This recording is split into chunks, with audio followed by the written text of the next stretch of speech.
Να θυμάσαι, δεν υπάρχει πρόβλημα που ο Ιησούς Χριστός να μην μπορεί να λύσει. Δεν υπάρχει αρρώστια που ο Ιησούς Χριστός να μην μπορεί να θεραπεύσει. Δεν υπάρχει φορτίο που ο Ιησούς Χριστός να μην μπορεί να σηκώσει. Δεν υπάρχει αμαρτία που ο Ιησούς Χριστός να μην μπορεί να συγχωρήσει. Γι' αυτό εσύ που αισθάνεσαι τόσο αμαρτωλός και τόσο βρώμικος και τόσο μακριά από τον Θεό, η συγχώρεσή σου είναι μία ανάσα μακριά από σένα.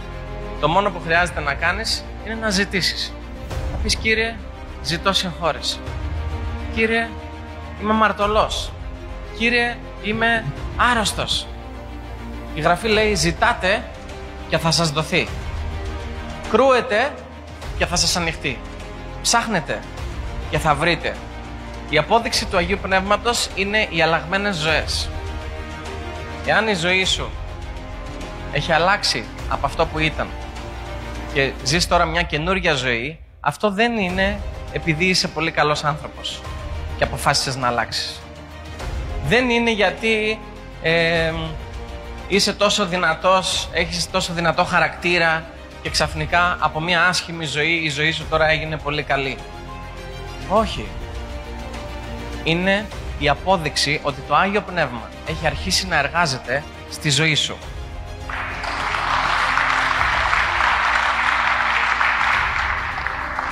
Γνωρίζουμε όλοι μας, όπως μας λέει και ο Λόγος του Θεού, ότι κανένας από εμάς δεν είναι τέλειος. Έτσι δεν είναι? Όλοι μας κάνουμε λάθη. Όλοι μας είμαστε αμαρτωλοί. Αλλά ο Λόγος του Θεού λέει επίσης να γίνεστε τέλειοι, επειδή εγώ, ο Θεός, είμαι τέλειος.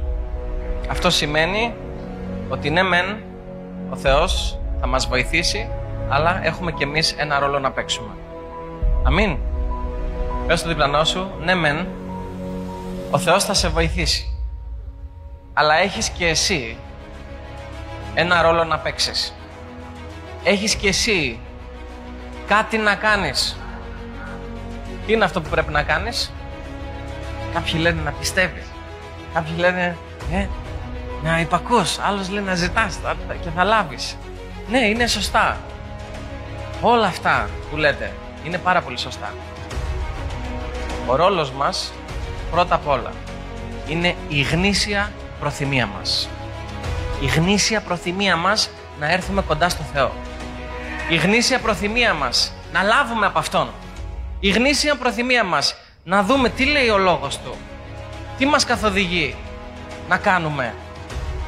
Η γνήσια προθυμία σου. Πες στο διπλανό σου, η γνήσια προθυμία σου. Πες στο διπλανό σου, η γνήσια προθυμία σου είναι απαραίτητη προϋπόθεση για να λάβεις από τον Ιησού Χριστό.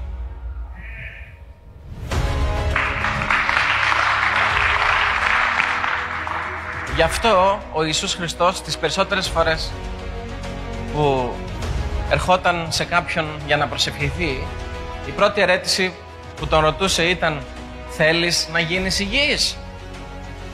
Θέλεις να γίνεις υγιής?» Δεν τους ρωτούσε την πρώτη ερώτηση «Πιστεύεις στο Θεό? Πιστεύεις στο Άγιο Πνεύμα? Πιστεύεις στον Πατέρα?»